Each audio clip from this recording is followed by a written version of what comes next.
चलो बस बेटा बस। डिग्री ऑफ डिसोसिएशन, ये क्वेश्चन नोट करो जिन्होंने नहीं लिखा था, जो कल एब्सेंट थे, एक क्वेश्चन नोट करो। The degree of dissociation of PCl5, लिखिए क्वेश्चन, क्वेश्चन बेटा बेटा please please. The degree of dissociation of PCl5 at 400 kelvin and 1 atm, मतलब टोटल प्रेशर दिया है 1 atm। The degree of dissociation of PCl5, the degree of dissociation of PCl5 at 400 Kelvin and 1 atm was found to be 0.4, was found to be 0.4. Find the Kp,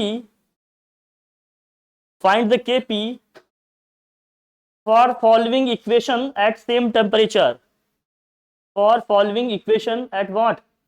Same temperature, for following equation at same temperature। और equation क्या है आपका, लिखो PCl5 gaseous, PCl5 gaseous is equal to क्या हो गया, PCl3 plus Cl2।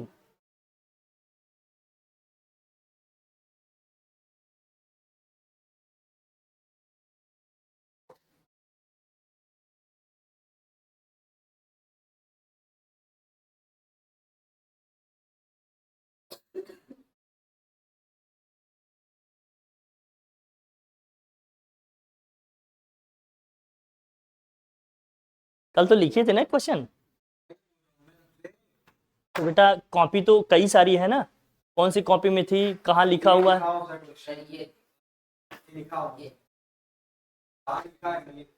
अच्छा अच्छा, हाँ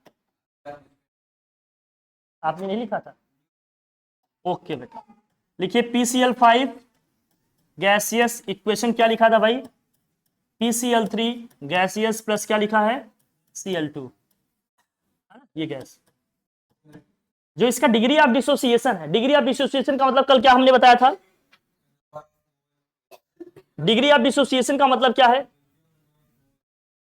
अब पता ही नहीं होगा, जिन्होंने कल नहीं लिखे वो फटाफट लिखें, क्या कहें आप, लिखो degree of dissociation, degree of dissociation, इसको हमने कहा अल्फा से डिनोट करते हैं, इज इक्वल टू, देखो number of moles, number of moles being dissociated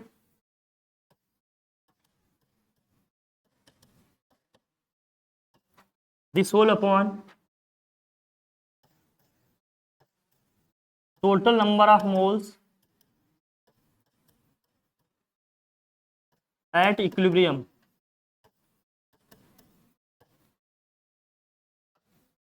total number of moles at equilibrium।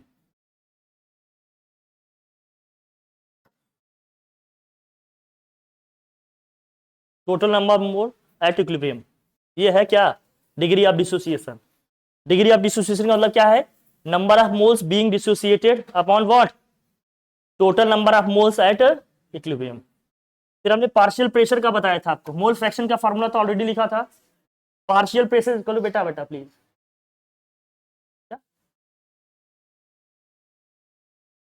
हाँ बेटा जो इक्विलिब्रियम में आएगा वही, हाँ बच्चा, जब आपको कंडीशन दिखी कुछ है तो उसको नोट कर दिया करो ताकि कंफ्यूजन ना हो कुछ। नीचे लिखिए फिर, partial pressure is equal to क्या होता है, partial pressure is equal to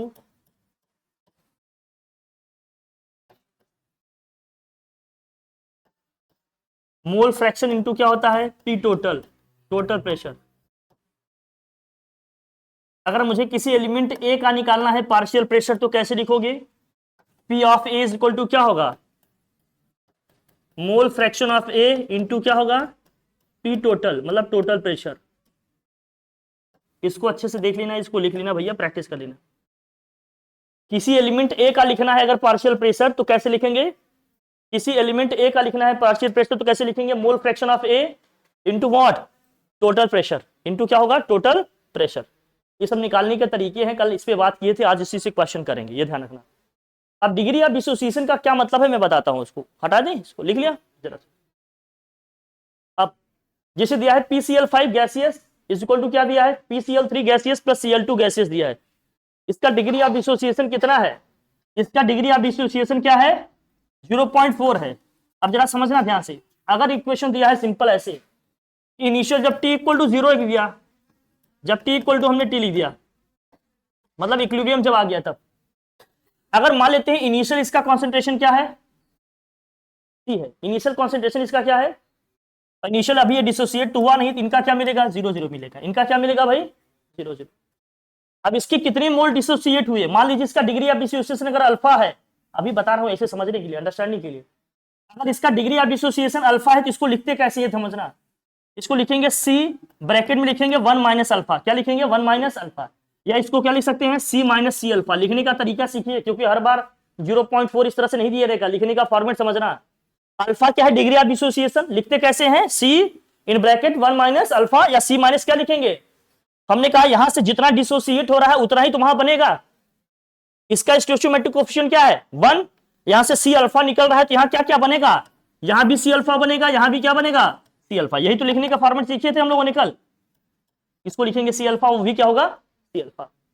हमारे क्वेश्चन में क्या है, जो हम लोग क्वेश्चन कर रहे हैं उसमें क्या दिया है, अगर मैं मान लेता हूं इसका जो इनिशियल कॉन्सेंट्रेशन है वो कितना है, जो हमारे क्वेश्चन में दिया है वो क्या है, अगर उसका इनिशियल कॉन्सेंट्रेशन या नंबर ऑफ मोल्स में 1 मान लूं तो कितना है इसका डिग्री ऑफ डिसोसिएशन 0.4, तो 0.4 हमें क्या करना पड़ेगा, माइनस करना पड़ेगा, 0.4 क्या करना पड़ेगा, तो यहां लिखेंगे 1 माइनस 0.4, तो यहां कितना बनेगा, ये भी बनेगा 0.4, ये भी कितना बनेगा 0.4, लेकिन इसको सब्ट्रैक्ट करेंगे तो ये वैल्यू कितनी आएगी 0.6।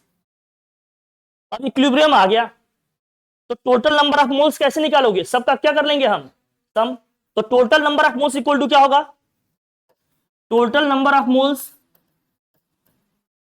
Total number of moles is equal to कितना होगा 0.6 plus 0.4 plus 0.4 is equal to में कितना आएगा, ये 1 पॉइंट क्या आ जाएगा 4, टोटल नंबर ऑफ मोल्स कितने आ गए 1.4, ध्यान समझना, टोटल नंबर ऑफ मोल्स कितने आ गए 1.4, कैसे आया, डिग्री ऑफ डिसोसिएशन जो भी दिया था उसको माइनस किए, जो यहां से निकलेगा वही तो वहां बनेंगे, लिखने के तरीके हमने बताया था ना। अगर यहाँ पर 2 लिखा होता तो यहाँ क्या लिखना पड़ता है मुझे 2 into करके लिखना होता है, लिखने के फॉर्मेट सीखना, हर बार इक्वेशन यही नहीं लिखा होगा। अभी का मुनिया का भी ले लेते हैं एग्जांपल, उसको करेंगे, लेकिन समझना अगर यहाँ इसका कोई कोएफिशिएंट दिया होता तो उससे हमें इसको क्या करना पड़ता मल्टीप्लाई, नहीं दिया है तो जो है एज इट इज लिख दिए, कोई दिक्कत नहीं। आप समझना टोटल नंबर ऑफ मोल्स कितने आ गए 1.4, अगर मुझे मोल फ्रैक्शन ऑफ निकालना होगा PCl5 तो कैसे निकलेगा, देखो मुझे निकालना है मोल फ्रैक्शन ऑफ PCl5, कैसे निकलेगा, मोल फ्रैक्शन कैसे निकालते थे, number of moles of PCl5 लिख लो पहले, number of moles of PCl5 upon क्या है टोटल नंबर ऑफ मोल्स, क्या होगा टोटल नंबर ऑफ मोल्स, कितनी नंबर ऑफ मोल्स है PCl5 की इक्विलिब्रियम में 0.6 है भैया, और टोटल नंबर ऑफ मोल्स कितने हैं 1.4, तो ये हो जाएगा 0.6 डिवाइडेड बाई 1.4, इसको सॉल्व कर लोगे क्या आएगा बताना, ये आएगा 6/14, और 6/14 को सॉल्व कर लो, चाहो तो इसको लिख देंगे 3 कितना होगा 7, इसको 3/7 लिखे क्या, अभी लिए लिख देते हैं 3/7, कोई दिक्कत नहीं, निकल गया PCl5 का निकला। फिर मोल फ्रैक्शन ऑफ PCl3 निकालो, ध्यान समझना, मोल फ्रैक्शन ऑफ PCl3 ये कैसे निकलेगा, number of moles of PCl3 कितना है भैया 0.4, टोटल नंबर ऑफ मोल्स कितने हैं 1.4, क्या होगा ये 4/14, कितना हो जाएगा ये 2/7। फिर मोल फ्रैक्शन ऑफ क्या निकालो आप Cl2, वो भी कैसे निकलेगा भाई 0.4 डिवाइडेड बाई 1.4, ये भी कितना हो गया 2/7 आएगा। कैसे निकलेगा मोल फ्रैक्शन, जितने मोल्स इसके दिख रहे हैं इक्विलिब्रियम में इससे डिवाइड करेंगे टोटल नंबर ऑफ मोल्स से जो है इक्विलिब्रियम में, जितने नंबर ऑफ मोल्स इसके डिसोसिएट हुए हैं या फॉर्म हुए हैं वो लिखेंगे ऊपर, टोटल नंबर ऑफ मोल्स को क्या करेंगे नीचे लिखेंगे, तो क्या निकल के आ जाएगा इसका मोल फ्रैक्शन। अब मुझे पार्शियल प्रेशर निकालना है, जो टोटल प्रेशर दिया है वो कितना दिया है क्वेश्चन में, 1 एटीएम दिया है। टोटल प्रेशर कितना दिया है, 1 एटीएम। अब मुझे निकालना है पार्शियल प्रेशर। पार्शियल प्रेशर निकालने का क्या फॉर्मूला है बेटा, क्यों सो रहे हो राजकुमार, सुन रहे हो लेकिन बेटा देख भी लो, ये सब नहीं देख पाते, ये सब नहीं देख पाते क्या, देखो हर बेटा नोट करो इसको, मैं भी फिर तुम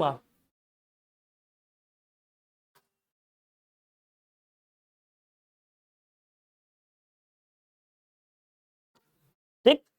ये लिखा टोटल प्रेशर कितना है, लिखो P total is equal to क्या है, P total,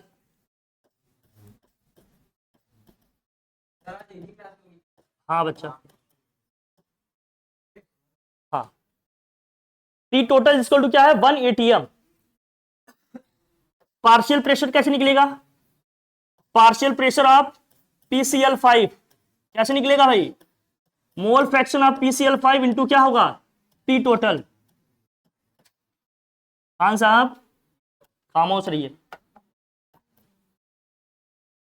mole fraction of PCl5 कितना आया है, 3 कितना आया था, 3/7 आया था क्या, और टोटल प्रेशर कितना है, ये कितना आया 3/7। अब इसी तरह से निकालो आप partial pressure of PCl3 is equal to में क्या होगा, mole fraction of PCl3 into क्या होगा, पी टोटल।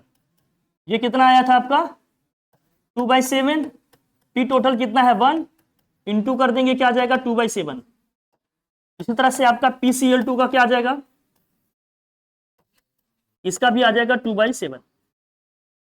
सबका हमने पार्शियल प्रेशर निकाल लिया, रिएक्टेंट प्रोडक्ट तीनों के हमने क्या निकाल लिए, पार्शियल प्रेशर निकल गए, निकल गया।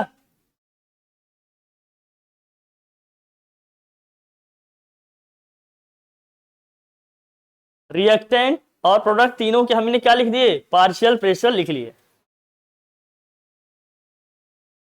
लिख लो बेटा राजकुमार, लिख लीजिए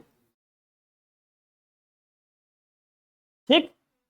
अब केपी का एक्सप्रेशन लिखें, जो इक्वेशन दिया है तो कैसे लिखेंगे, केपी का एक्सप्रेशन क्या है, अगर लिखा हुआ है इक्वेशन हमारा, क्या लिखा है इक्वेशन, अगर PCl5 डिसोसिएट हो रहा है किसमें, ये PCl3 और किसमें भैया Cl2 में, केपी का इक्वेशन क्या बनेगा, अगर ये सभी गैसेस स्टेट में है तो, क्योंकि जब गैसियस में होंगे तभी केपी लगेगा, अदरवाइज क्या निकलेगा केसी, क्या होगा ये PCl3 इंटू क्या होगा PCl2 अपॉन PCl5। सबकी वैल्यूज रखो, PCl3 की वैल्यू क्या है, PCl3 PCl2 की वैल्यू क्या है 2/7, 2/7, 2/7 इंटू क्या हो गया 2/7, दिस होल अपॉन PCl5 की वैल्यू क्या आ गई थी 3/7, एक 7 से 7 क्या हो जाएगा कैंसिल, एक 7 से 7 क्या हो जाएगा, फिर बचा क्या आपके पास 2 2 जा 4, ये 3 ऊपर जाएगा, नीचे क्या आएगा 7, ये आ जाएगा 12/7।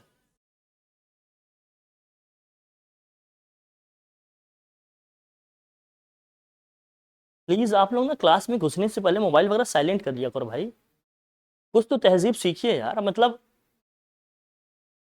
हम आपकी रिस्पेक्ट कर रहे हैं, बाकी मुझे उतारना आता है नशा, एकदम साइलेंट रखो। इसको सॉल्व करो, क्या है डिवाइड करने पे 1 पॉइंट, केपी की वैल्यू क्या आ गई भैया, इससे डिवाइड करके बताइए, अरे 7 1 जा 7, 5 हो गया, 7 7 जा 7 7 जा 49, फिर क्या होगा 7 1 जा 7, 7 4 जा,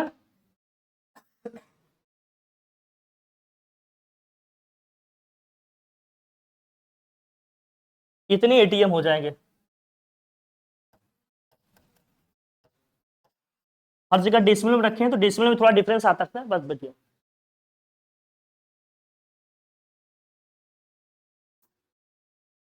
हम कैसे जान गए कि केपी की यूनिट एटीएम होगा, प्रेशर है ना, केपी की यूनिट क्या होती है जानते हो, लिख लो। तुम लोग यार सब ऑब्जर्व करते रहो, लिखते चलो, पढ़ते चलो, समझते चलो। केपी की जो यूनिट होती है वो क्या होती है, एटीएम का whole power delta N. Delta N क्या था,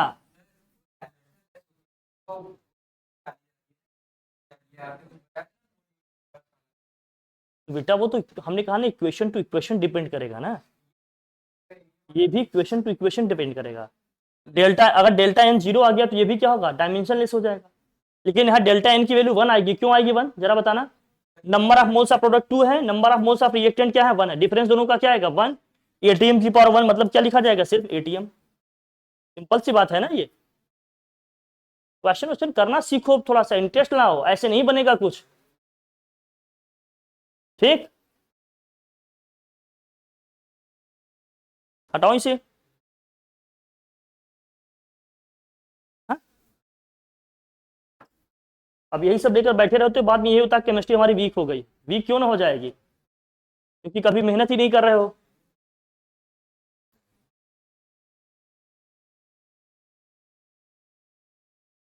कुछ वैल्यूज गलत रखे हो क्या, अच्छा सबको डेसिमल में डिवाइड करके तब कर रहे हैं। वो 3 नीचे था ना, हम लोगों ने ऊपर लिख दिया था क्या उसको, कैलकुलेशन जरा चेक करना। ओ सिट, कैलकुलेशन जरा लास्ट का चेक करना। केपी इक्वल टू क्या लिखा था आप लोगों ने, केपी इक्वल टू क्या लिखे थे दोस्त, देखना जरा। 2/7 इंटू 2/7, नीचे क्या था 3 बाई क्या था, एक 7 से 7 कैंसिल होगा, ये 3 ऊपर थोड़ी जाएगा, 3 तो नीचे ही रहेगा ना। ये 4 बाई क्या होगा, 7 3 21। चेक नहीं कर रहे हो, देखो मैं लिखते चले जा रहा हूँ, उसी धुन में लिखते चले जा रहे हैं। यही आया था ना, अरे ये 3 तो नीचे रहेगा, ये 7 नीचे आएगा, डिवाइड करो। 4 को 21 से डिवाइड करिए, 4 को 21 से डिवाइड करेंगे 0.1, और क्या आ रहा देखिए, 4 को 21 से डिवाइड करिए, इसीलिए नहीं बैठाते पास में बेटा, दूर रहो जाओ।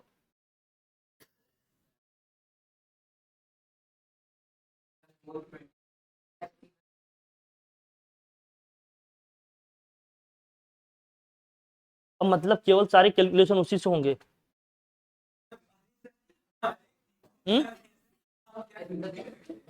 उस पीछे वाली क्लास में छड़ी रखी, लेकर आ जाओ, लेकर आओ। कहाँ डिवाइड कर रहे हो, कॉपी में जरा दिखाना मुझे। हाँ तुम लोग कहाँ डिवाइड कर रहे हो भैया, किससे डिवाइड कर रहे हो, हाँ हाँ हाँ हाँ डिवाइड करिए, कब करोगे बेटा, कब करोगे, तो थोड़ी बहुत बेटा डिवाइड करने की प्रैक्टिस करो, केवल आंसर बोल दे कोई, लिख लो नहीं शांति से, दिमाग चलाओ। कहाँ लिखे है भैया, ये देखिए सर, दिख रहे हैं ऊपर नीचे तक ले लिखो लिखो लिखो, लिखे कोई, डिवाइड करो डिवाइड करो।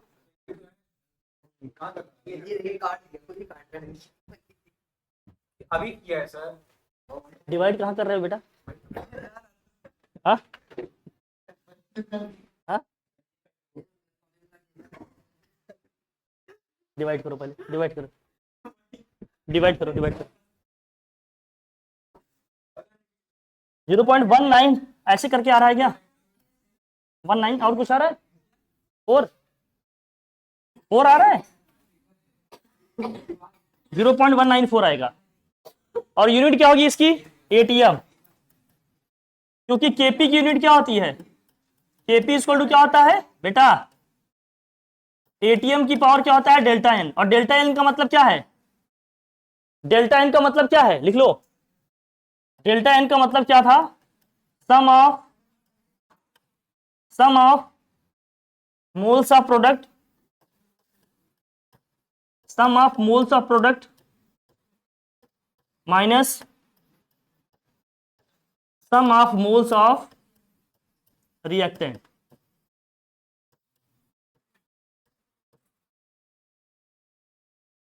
सम ऑफ मोल्स ऑफ रिएक्टेंट 0.1904 होगा।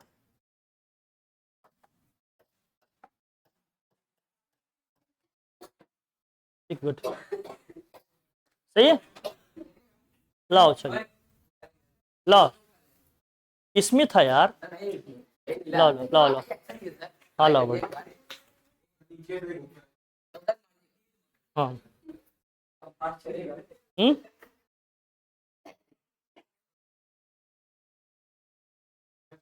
तुम जो चला दो बेटा वही चल जाएगा, हटाओ, लिख लिया ना सबने।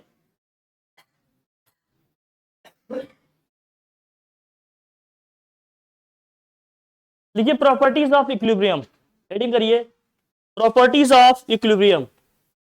इक्विलिब्रियम की क्या प्रॉपर्टीज हैं जरा देखना, प्रॉपर्टीज ऑफ इक्विलिब्रियम।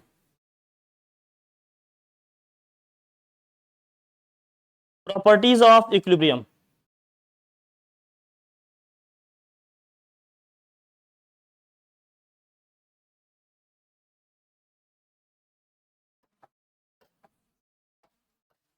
क्या क्या इसकी प्रॉपर्टीज है पहले लिखो।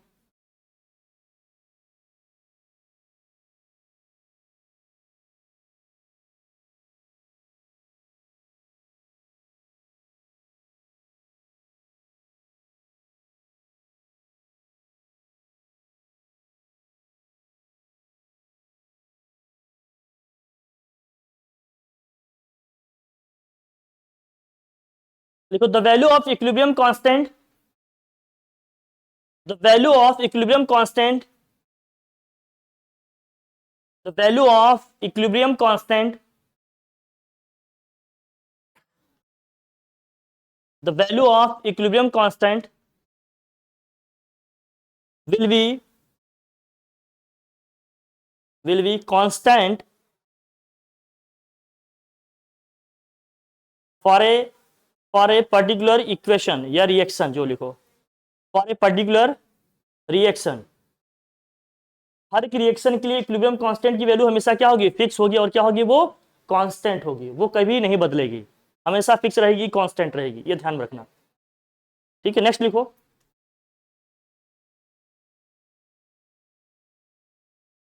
अभी इसमें लासातेलियर का प्रिंसिपल हम लोग सब पढ़ने वाले, सब देखेंगे। लासातेलियर, हाँ तुम्हारे ली चेटलियर बोलते हैं उसको, लासातेलियर वो तो तुम लोगों के लिए है बेटा, लासातेलियर, हाँ इक्विलिब्रियम कांस्टेंट की है, बाद में इक्विलिब्रियम की बात करेंगे। लिखो for a given reaction, for a given reaction equilibrium constant depends only on temperature. For a given reaction, equilibrium constant depends only on temperature, only on temperature. मतलब इक्विलिब्रियम कांस्टेंट की वैल्यू किस पे depend करेगी, temperature पे। Third point लिखिए, देखो if a chemical reaction is reversed, if a chemical reaction is reversed, if a chemical reaction is what, reversed, then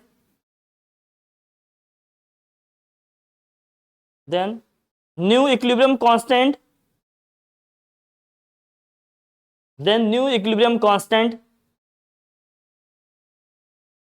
then new equilibrium constant will be reciprocal of, will be reciprocal of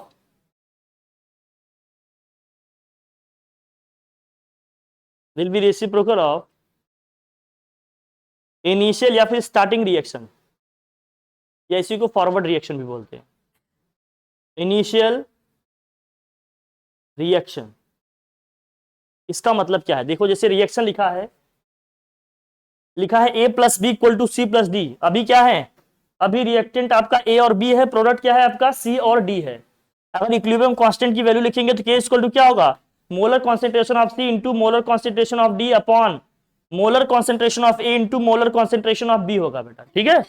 लेकिन reaction को reverse कर दिए तो reverse करने का मतलब क्या है, जो प्रोडक्ट है उसको किधर लिख दिए, रिएक्टेंट के साइड लिख दिए और जिधर प्रोडक्ट था उधर हमने क्या लिख दिया, रिएक्टेंट।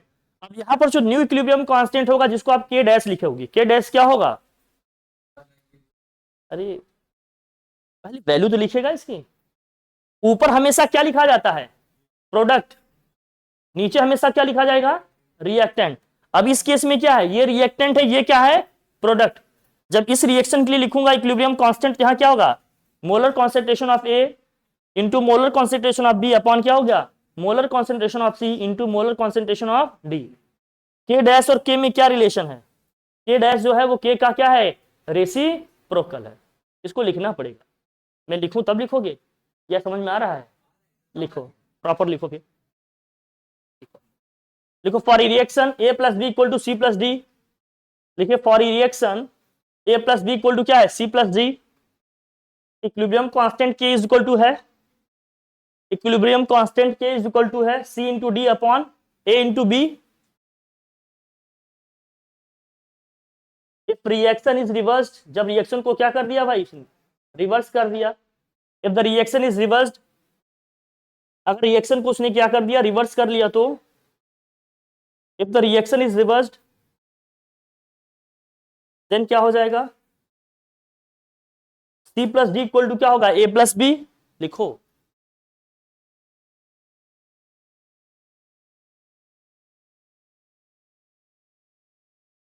तो के डैश इक्वल टू क्या होगा, ए इंटू बी अपॉन सी इंटू डी। इसको लिखते हैं इक्वेशन 1, इसी लिखिए इक्वेशन 2। फ्रॉम इक्वेशन 1 एंड 2 देखिए फॉर रिएक्शन 1 एंड 2 के डैश इक्वल टू क्या हो जाएगा, 1 अपॉन के। मतलब रिएक्शन को अगर आपने रिवर्स कर दिया, जो न्यू इक्विलिब्रियम कांस्टेंट बनेगा वो पहले वाले का क्या होगा, रेसिप्रोकल होगा। For reaction 1, for equation 1 and 2 के डैश इक्वल टू क्या आ जाएगा, 1 अपॉन के। मतलब रिएक्शन को अगर हमने रिवर्स कर दिया तो इक्विलिब्रियम कांस्टेंट भी क्या हो जाएगा, रेसिप्रोकल हो जाएगा एक दूसरे के। ठीक है भाई, नेक्स्ट पॉइंट लिखिए,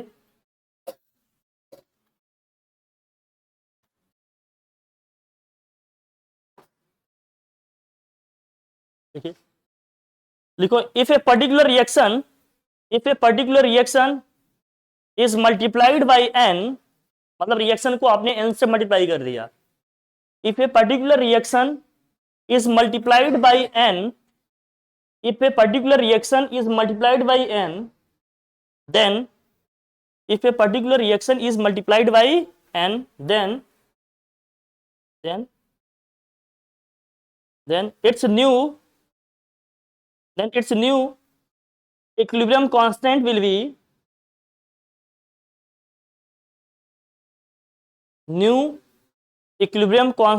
be k to the power n, k to the power n।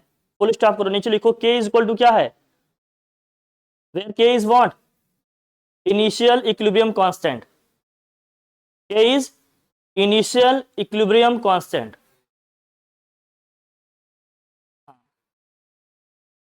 ठीक, अच्छा नॉर्मल इक्वेशन लिखा है a plus B equal to C plus D. Equilibrium constant k की वैल्यू क्या होगी, c into D upon a into B, यही तो लिखोगे। अगर इस पूरी इक्वेशन को मैंने n से मल्टीप्लाई कर दिया, तो जब मैं इक्विलिब्रियम कांस्टेंट की वैल्यू लिखता हूं तो क्या करता हूं, जो भी इसका स्टोइचियोमेट्रिक कोएफिशिएंट होता है इसकी कहां जाता है, पावर में जाता है। तो c की पावर n हो जाएगा और d की पावर में भी क्या हो जाएगा, n। इसी तरह से नीचे a की पावर में भी n हो जाएगा, b की पावर में भी क्या हो जाएगा, n। सबकी पावर n है कि नहीं, तो सबको एक साथ करके होल पावर n लिख सकते हैं। अगर ये वैल्यू देखो पूरी तो ये क्या है, k है, तो ये क्या हो जाएगा, k to the power n। ठीक है, तो नई बात, ये कोट करो भैया, this equation 1 and this equation 2। तेज करो, तेज करो, थोड़ा तेज करो, इसको लिखो फटाफट, लिखिए जरा इसको। a plus B equal to C plus D है, तो इक्विलिब्रियम कांस्टेंट k की वैल्यू क्या है, c into D upon a into B. पूरी इक्वेशन को हमने n से क्या कर लिया, मल्टीप्लाई कर लिया। पूरी इक्वेशन को n से क्या कर लिया, मल्टीप्लाई कर लिया। तो फिर क्या आ गया, जैसे n से मल्टीप्लाई करूंगे क्या आएगा भाई, यहां पर एन ए इंटू क्या हो गया, N A plus N B equal to N C into N D है। अब जब इक्विलिब्रियम कांस्टेंट लिखेंगे तो हर एक की पावर क्या आ जाएगी, एन, सबका होल पावर एन कर दिया। ये वैल्यू क्या है, के की है 1 एंड 2 से, तो के डैश इक्वल टू क्या आ जाएगा, के टू द पावर एन हो जाएगा। इसको लिख लेना, नहीं क्वेश्चन करने में जमाने लगेंगे। मिल गया।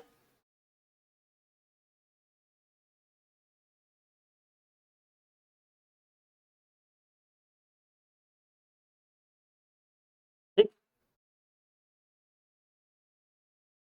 डन। लिखो तो तेज करो, तेज करो भैया, ये सब लिखने के फॉर्मेट सीखिए, इससे न्यूमेरिकल्स बनेंगे। इस चैप्टर से अच्छे अच्छे न्यूमेरिकल आते हैं, देखो कर रहे हैं कि नहीं आप लोग। अब मैं दावे के साथ कर रहा हूं, आप लोग ये चैप्टर पढ़ लिए होंगे, लेकिन न्यूमेरिकल या तो न के बराबर किए हैं या तो एक दो किए होंगे। मतलब चैप्टर फिजिकल केमिस्ट्री की न्यूमेरिकल खूब ठीक ठाक लगा लेना, नहीं केमिस्ट्री अभी वीक तो फॉर एवर वाली वीक हो जाएगी। अभी जो मजाक समझ रहे हो ना, जो एनसीईआरटी रेट की पेपर दे रहे हो बेटा, केवल इससे काम नहीं चलेगा, आपको बाद में पता चलेगा।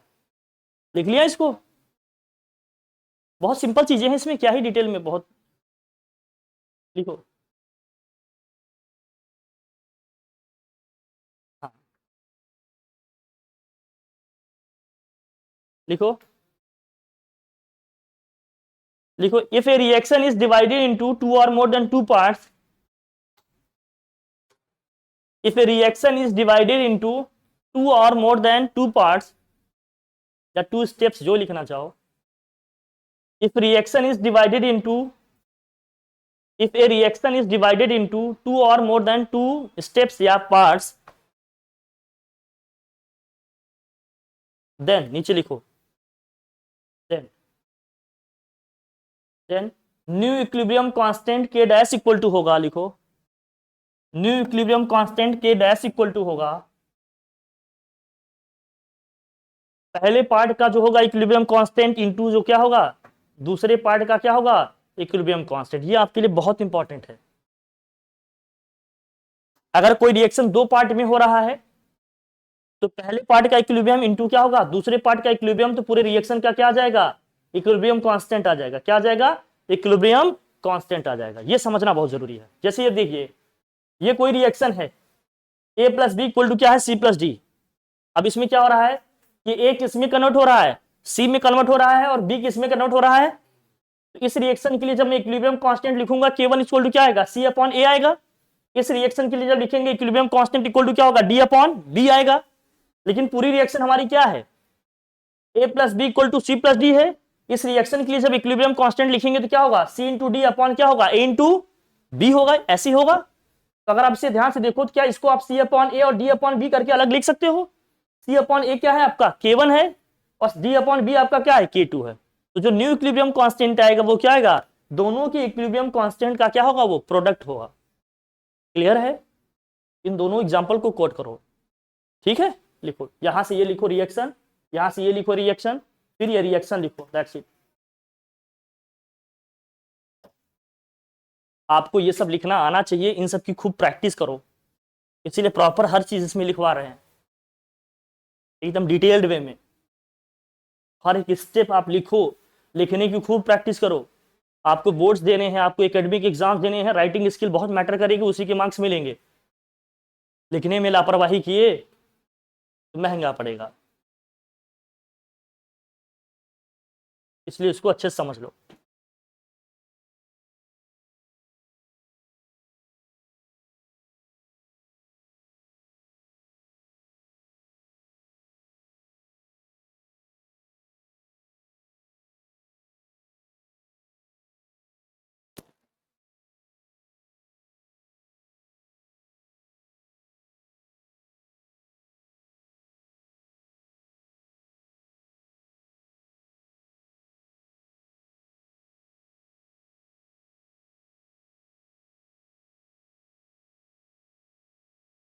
लिख लिया, डन।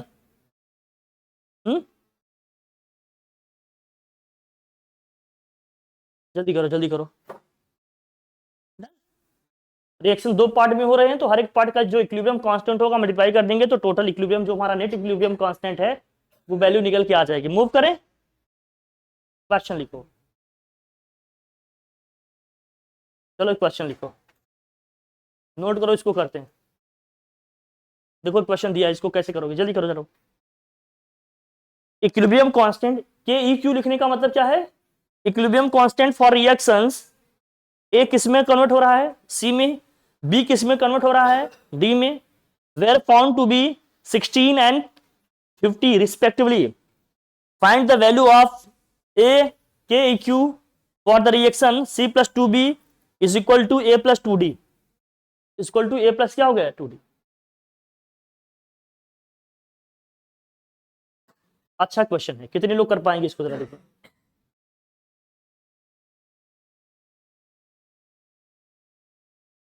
क्वेश्चन नोट करो, फिर मैं कराता हूं आपको अच्छे से। इसके लिए इक्विलिब्रियम कांस्टेंट की वैल्यू कितनी आ रही है? 16। इसके लिए इक्विलिब्रियम कांस्टेंट की वैल्यू कितनी आ रही है? 50। इसके लिए कितना आ रहा है? पहले वाले के लिए 16, दूसरे वाले के लिए कितना आ रहा है? 50। फिर हमें इक्विलिब्रियम कांस्टेंट की वैल्यू निकालनी है किसकी? C plus two B equal to A plus two D का। C plus two B equal to A plus two D का निकाल।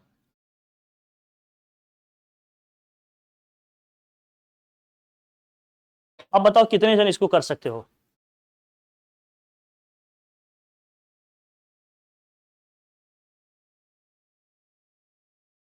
हाँ, करिए करिए, इसको बताइए कितने लोग कर सकते हो?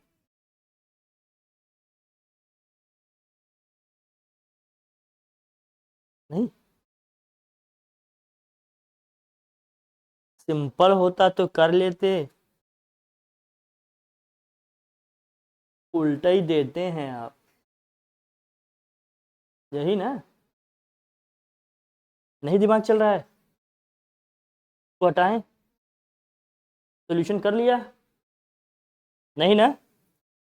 बताओ भैया, ए मिस्टर फुनसुक बांगड़ू, हटाओ इसको। क्या क्या दिया है पहले लिखिए डेटा। ए किस में कन्वर्ट हो रहा है? सॉल्यूशन देखो, ए किस में कन्वर्ट हो रहा है? सी में। इसके लिए इक्विलिब्रियम कांस्टेंट की वैल्यू कितनी दी है? 16। बी किस में कन्वर्ट हो रहा है? ध्यान से देखना इसको। इसके लिए इक्विलिब्रियम कांस्टेंट की वैल्यू कितनी दी है? 50 है। अब पहले समझना, इसको लिखो। इस K1 का मतलब क्या हुआ? K1 इक्वल टू क्या होगा बताओ? अरे C अपॉन क्या होगा? A होगा, यही होगा ना? इस K2 का मतलब क्या है? यह है 16। इस K2 का मतलब क्या है बताओ? D अपॉन बी, ये वैल्यू क्या है? ये है 50।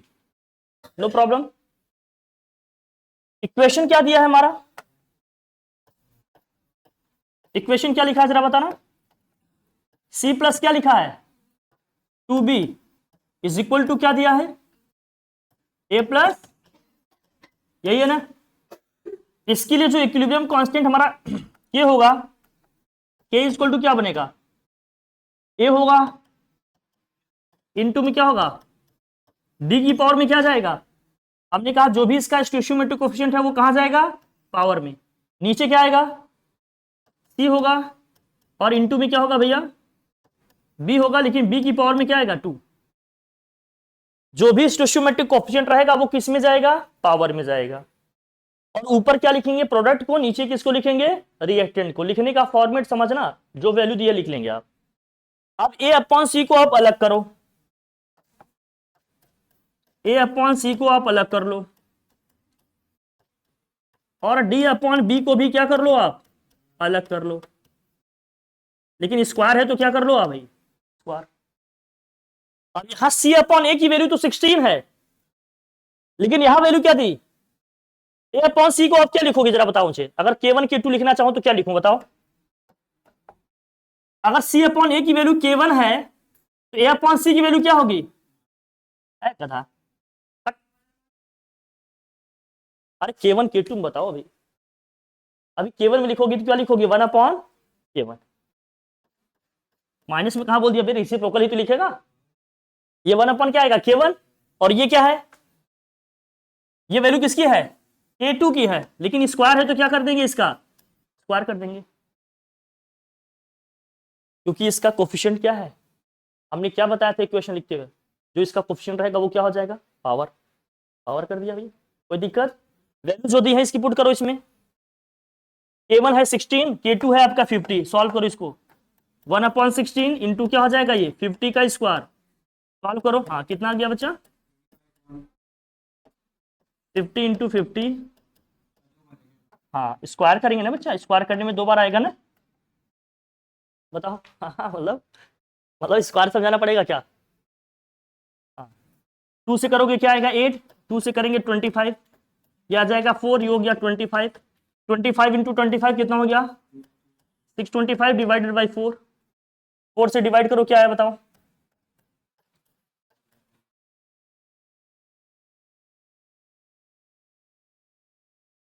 4 1 जा 4, 4 5 जा 20, 4 5 जा 20, 4 6 जा 24, 4 2 जा 8, 156.25 आ रहा है क्या, आप लोग डिवाइड करो बताओ क्या आएगा। 156.25 आ रहा है।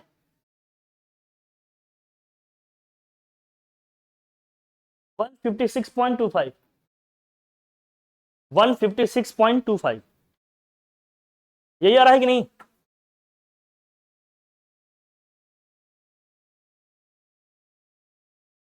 हर चीज का लिखने का फॉर्मेट सीखोगे, वैल्यूज पुट करने आएंगे तभी आएंगे। बहुत टफ नहीं है, लेकिन फॉर्मेट सीखना पड़ेगा, इसके लिए प्रैक्टिस करना पड़ेगा। जो जितनी ज्यादा प्रैक्टिस करेगा उतना ही ज्यादा सीख पाएगा। इजी है ना करना इसको, लेकिन यहाँ गेम क्या किया गया था देखिए, आप सीधे K1 लिखते तो आंसर रॉन्ग आता कि नहीं। यहाँ C/A/C आ गया, तो कभी कभी ऐसे रिवर्स भी कर देगा। डायरेक्ट होता है डायरेक्ट वैल्यू पुट करते हैं, लेकिन इनवर्स है तो जहां पर इनवर्स करना पड़ेगा। ओके जल्दी से करो,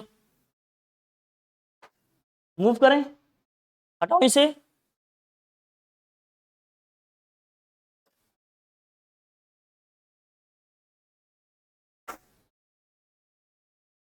एप्लीकेशन ऑफ इक्विलिब्रियम कांस्टेंट,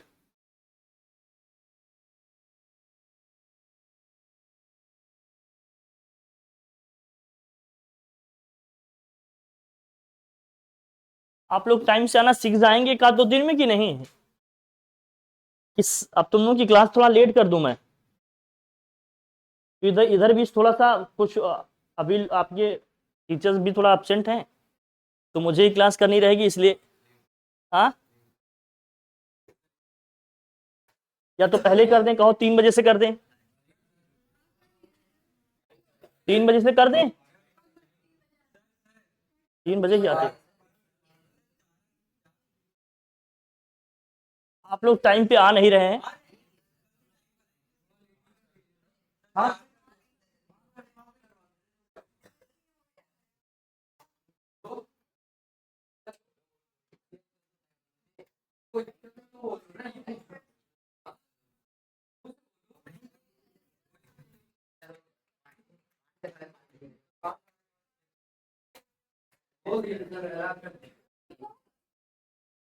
क्योंकि हो नहीं पाएगा इधर, फिर दिक्कत हो जाएगी, समझ रहे हो आप लोग।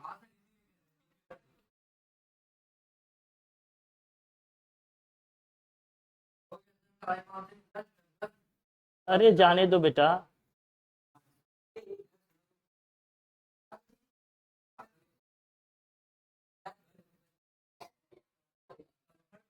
इसको बात, इसकी एप्लीकेशन और इस पे क्वेश्चन करेंगे हम लोग कल। इसका एप्लीकेशन और इस पे क्वेश्चन हम लोग कल करेंगे, क्या होता है क्या नहीं। कल से सब लोग राइट टाइम पे आओ, राइट टाइम आइए सब लोग। Thank you so much.